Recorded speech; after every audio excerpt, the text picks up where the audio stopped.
വേറെ പ്രത്യേകിച്ച് പറയാനൊന്നുമില്ല. എല്ലാവരും സിനിമ കാണണം, സപ്പോർട്ട് ചെയ്യണം. Thank you so much. Alex സാറിന്റെ സ്റ്റേജിലേക്ക് വെൽക്കം ചെയ്തപ്പോൾ ഞാൻ ചോദിക്കുമായിരുന്നു ആള് സംസാരിക്കുമോ, അപ്പൊ സംസാരിക്കില്ല എന്നാണ് ഇവിടെ നിന്ന് പറഞ്ഞത്. പക്ഷേ ജയ്ക്ക് ചേട്ടൻ പറയായിരുന്നു നല്ല സൗണ്ടാണ്, സംസാരിപ്പിക്കണം. ഓ ജയ്ക്സ് അടുത്ത പടത്തിൽ പാടുന്നുണ്ടല്ലേ? Okay, let's wait for that. Thank you so much sir. And now ladies and gentlemen, trailer ലോഞ്ചിലേക്ക് നമ്മൾ അടുക്കുമ്പോൾ ഇനി സിനിമയുടെ കാസ്റ്റ് മെമ്പേഴ്സിനെയാണ് നമ്മൾ വേദിയിലേക്ക് സ്വാഗതം ചെയ്യാനായിട്ട് പോകുന്നത്. And now first and most I would like to welcome one actor. ചെയ്ത എല്ലാ സിനിമയിലും തൻ്റേതായിട്ടുള്ള സിഗ്നേച്ചർ പതിപ്പിച്ച താരം തന്നെയാണ്. After watching his film we will be talking about his dedication and his wonderful performance. Ladies and gentlemen, it's time for us to welcome Dhruvan on stage. Hi Dhruvan, congratulations.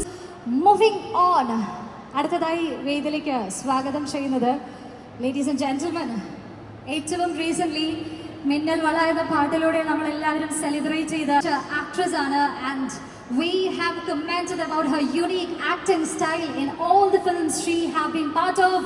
Lulu Mall, shall we welcome Priyamvada Krishnan on stage. നല്ലൊരു കാര്യം നൽകി തന്നെ പ്രിയവദ കൃഷ്ണന്റെ വേദിയിലേക്ക് നമുക്ക് സ്വാഗതം ചെയ്യാം. So in the teaser and also കാട്ടിരാസ പാട്ടിലും നമുക്ക് ചെറുതായിട്ട് പ്രിയമതയുടെ റോൾ എത്രത്തോളം സ്ട്രോങ് ആണ്, എത്രത്തോളം യുണീക്ക് ആയിട്ടുള്ളൊരു പെർഫോമൻസ് ആണ് കാഴ്ചവെച്ചിരിക്കുന്നത് നമുക്ക് മനസ്സിലായി. The teaser itself we have understood ഓരോ ആക്ടേഴ്സും എത്രത്തോളം ഗംഭീരമായിട്ടുള്ള പെർഫോമൻസ് ആണ് കാഴ്ചവെച്ചിരിക്കുന്നത്. Now before moving on to that one moment, yes sir, we would love attention സ്റ്റേജിലേക്ക് സീക്ക് ചെയ്യേണ്ട യാതൊരു ആവശ്യവുമില്ല. Without doing all of that, you will be screaming louder, we all will be screaming louder by just hearing his name. അദ്ദേഹത്തെ വേദിയിലേക്ക് അത്രയും മനോഹരമായി conceive ചെയ്യപ്പെടുന്നു.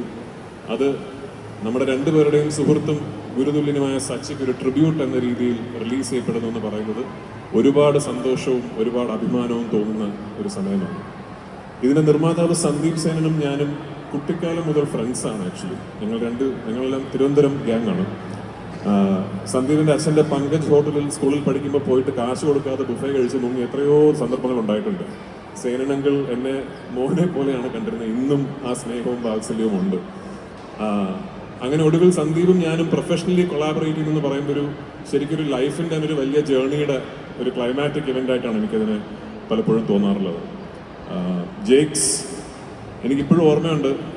Of course ജെയ്ക്സും ഞാനും ഒരുപാട് വർഷങ്ങളുടെ പരിചയമുണ്ട്. പക്ഷെ അയ്യപ്പനും കോശിയും ചെയ്യുന്ന സമയത്ത് ജെയ്ക്സ് ബിജോയ് ആണ് മ്യൂസിക് എന്ന് പറയുമ്പോൾ ജെയ്ക്സ് മലയാള സിനിമയിലെ ഏറ്റവും പ്രോമിസിങ് ന്യൂ മ്യൂസിക് ഡയറക്ടർ മാത്രമാണ്. ഇന്ന് I can guarantee Jakes Bijoy musical എന്ന് പറഞ്ഞാൽ ഒരു പാട്ടോ ഒരു ബിറ്റ് ഓഫ് മ്യൂസിക്കോ പോലും കേൾക്കാതെ ലോകത്തിലെ ഏറ്റവും വലിയ മൾട്ടിനാഷണൽ കമ്പനീസ് റെക്കോർഡ് തുകയ്ക്ക് ഓഡിയോ റൈറ്റ്സ് വാങ്ങിക്കുന്ന ഒരു അവസ്ഥ അയാൾ സ്വന്തമായി സൃഷ്ടിച്ചെടുത്തിട്ടുണ്ട്. And I am so proud of you. And I still believe, ഇന്നും ഞാൻ വിശ്വസിക്കുന്നു, ജെയ്ക്സിന്റെ best is still ahead of him. ജെയ്ക്സിന്റെ ട്രൂ സ്പെക്ട്രം നിങ്ങൾ ഇനിയും കാണാൻ കിടക്കുന്നതേ ഉള്ളൂ. And what he is done for Vilayath Buddha, ഈ സിനിമയ്ക്ക് ജെയ്ക്സ് കൊണ്ടുവന്നിരിക്കുന്ന ഫ്ലേവർ, ഈ സിനിമയുടെ കഥയും പശ്ചാത്തലത്തെയും കഥാപാത്രങ്ങളെയും ജെയ്ക്സ് മനസ്സിലാക്കിയിരിക്കുന്ന രീതി ഇസ് ട്രൂലി ഓ ഇൻസ്പയറിംഗ്.